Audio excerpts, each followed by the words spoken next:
Good afternoon, music world. John here from What's Spinning. Hope everybody's doing well. I'm here today to chat about this latest album from Snail, aka Miss Lindsey Jordan, aka one of indie's most quietly powerful voices over the last decade. She's been at it for a while now. Coming out of Maryland, she started making her name for herself with a few very promising early EPs like The Habit EP, which I love. It was some scuzzy, emotional indie rock with some real heart and some great guitar playing as well. The hype was very much real, and I was very much excited for her 2018 debut album, Lush. And while it didn't really reinvent anything, I don't think it needed to, it was a very solid record. It was hushed, it was intimate. Tracks like Heatwave and Pristine were some of the best indie rock tunes I heard that year. Not only that, but they still hold up. She then followed that up a few years later with Valentine, and in parts I liked it even better. It was grungier, it was a little poppier at points too, but it seemed like all points were leading towards Lindsey putting out some of her best material. Even if I wasn't blown away and wasn't telling my friends about either one of her first two records, I certainly got the hype.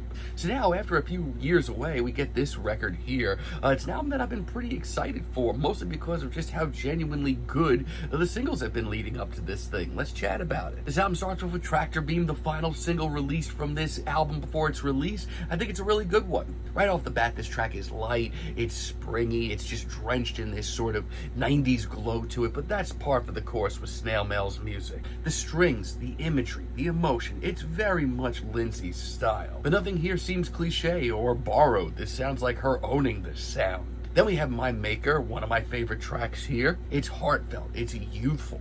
The atmosphere here. Have you ever heard a Snail track sound so vast? This doesn't just reference sounds of the past, it transports you there. Her performance is absolutely towering as well. One of the best indie singles I've heard all year.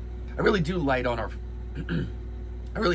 Light on Our Feet as well. This one's a little bit more playful, but there's also some underlying drama. Those strings roll back in, and Lindsey's performance takes off. I really do love just the glow of this track. Also, Cruise, one of my favorite deep cuts here. Now, this one leans a little bit more alternative rock than indie. A lot of this record does. Hell, this even kind of dips its toes into slowcore at points. Not that that's a bad thing, because I think she nails it. It's heavy, it's emotionally dense. A lot of this record, while it might be a little less indie and a little bit more alternative rock, I don't know, it's scratching itches that I didn't know that I had from Lindsey. However, there are still some parts to this record that do get a little awkward, sadly. Like Agony Freak. This is a real misfire and an ugly one. This instrumental feels off from start to finish. It feels like it's stumbling over itself. And Lindsey tries to hold things together, but her performance never really clicks. Ricochet, this album's title track, it certainly has some things going for it. That violin intro is gorgeous. But the rest of this track doesn't really live up to it. This track feels very unfinished.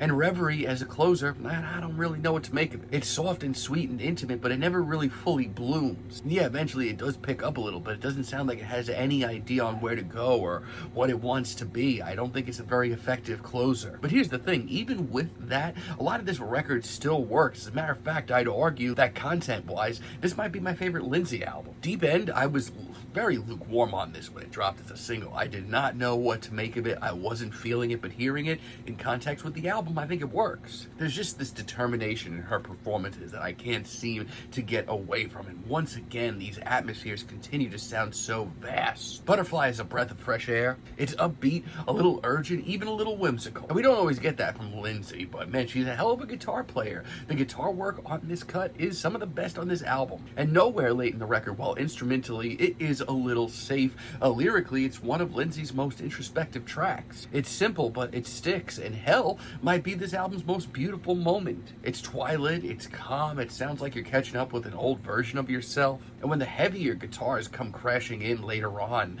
it is just massive. It is a fantastic track. I wish it was the closer. So where does this album land for Snail? It's a tough one because there's so much decent material here. As a matter of fact, when this record is on, I think Lindsey's putting out some of the best material she's ever put out. I personally like the grungier and more 90s aesthetic to her sound. However, there are still some pretty awkward moments here where things just get clunky and just repetitive really quick. and Lindsey kind of just drops the ball sometimes as well. But that being said, I mean, if you're okay with this being a little less indie and a little bit more alternative, you're probably going to enjoy this record because I'm liking it quite a bit. I'm feeling a very strong 7 on this album, but let me know what you all think down below. If you liked the video, be sure to give us a like, give us a subscribe. If you're feeling froggy, turn on those notifications and let me know down below what you would like for me to chat about in the future. And until next time, have a great day, friends.